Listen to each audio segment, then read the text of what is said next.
kuyihabwa. Barakoze cyane nta kibazo rwose.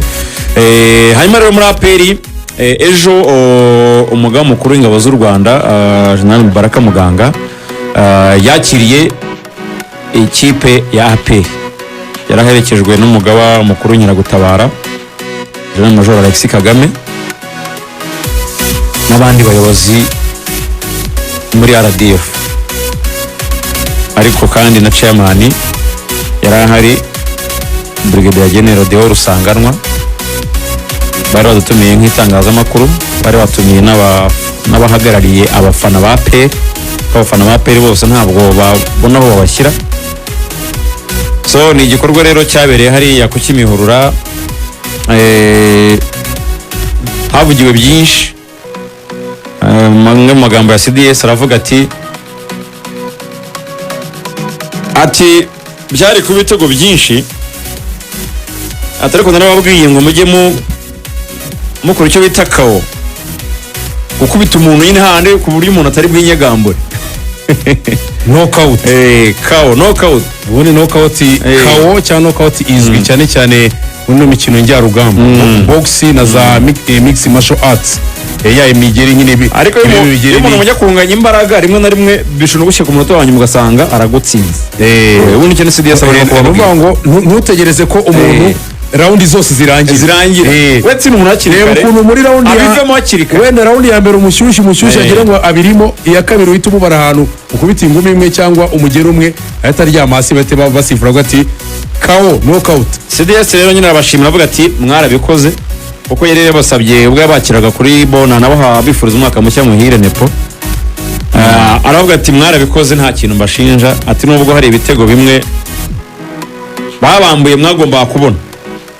Urumva ubwo nubwo wenda atahamyaga neza ku ngingo, yavugaga nka penalty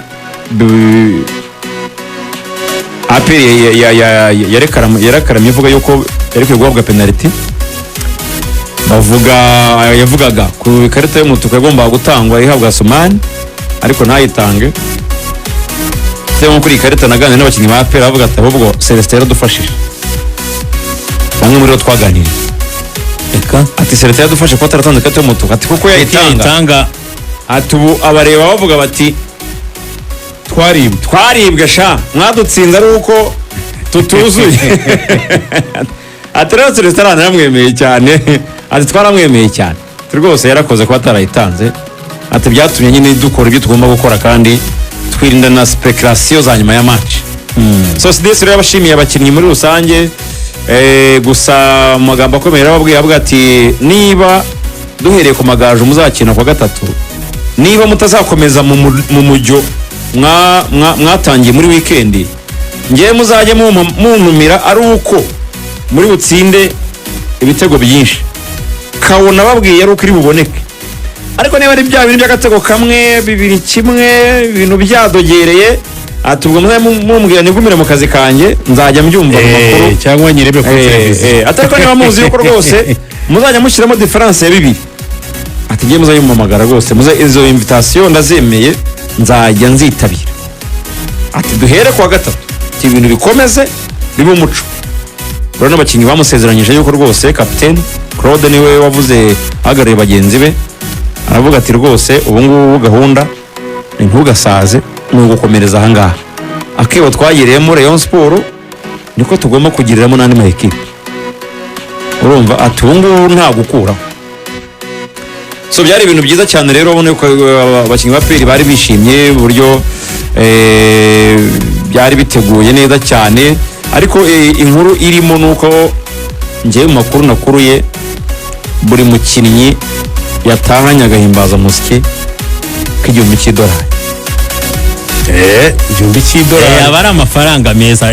Gusa icyo nanjye nkibona uyu musangiro no kubashimira byo byagomba gukurikirwa n'agashimwe kandi gafatika. Umuntu yashimira ubuyobozi bw'ikipe ya APR, biranagaruka kuri ya interview ya chairman w'ikipe ya APR avuga ati nge nyobora APR byabagora kugira ngo Rayon Sport intsinda, kuko uko ntegura umukino uko nitegura ntitwitegura kimwe na Rayon Sport.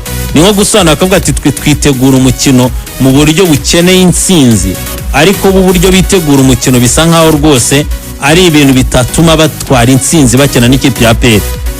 Iyo urebye rero uburyo ekipe ya APR yabanje na mbere y'uyu mukino wabahuje na Rayon Sport guhura n'abakinnyi ndetse na bamwe mu bakunzi b'ikipe ya APR bakabashyikiriza agashimwe, murabyibuka rwose yaba umuyobozi wa Fande CDS ndetse n'umugaba mukuru w'inkeragutabara, uburyo babanje nabo ubwabo gutanga ishimwe ryabo ku giti cyabo. Murabyibuka ahangaha twaravuze tutiri ni ideni babikije abakinnyi. Buriya Rayon Sport ni uko itabitekereje neza ngo ibyige itegure match en conséquence nk'uko babivuga Abafaransa, burya ka gashimwe bahawe mbere ya match ya Rayon ntikari bworohere Rayon Sport mu kibuga. Kuko baravuze ati niba dushobora guhabwa amafaranga nk'aya baduteguza match ya Rayon, nyuma ya match ya Rayon Sport tubonye intsinzi byagenda bite? Ni ikirero kivuyemo, ni intsinzi ibitego 4-1 barusha mukeba. Umugani n'ibyo abakinnyi bakubwiye, nta rwitwazo uri bugire, ekipe yuzuye ifite za ntwaro nshya zawe wavugaga yuko utegereje ko ziza kugwa intsinzi kuri derby bakanagutwara igikombe. Attention, harimo n'ikintu gikomeye cyane nshimira ubuyobozi bw'ikipe ya APR, akagashimwa abakinnyi bari bagakwiye. Twajyaga twicara tukavuga ngo ni ryari APR iheruka gutwara Super Coupe, ukumva ko natwe turibukiranye, turibuka ko ari Rayon Sport igeze kubatsinda, polisi ikagitwara, wabonaga nyine APR idaheruka icyo gikombe. Kongera rero kukisubiza ni byiza, ariko dore ikindi kintu kirimo ubutumwa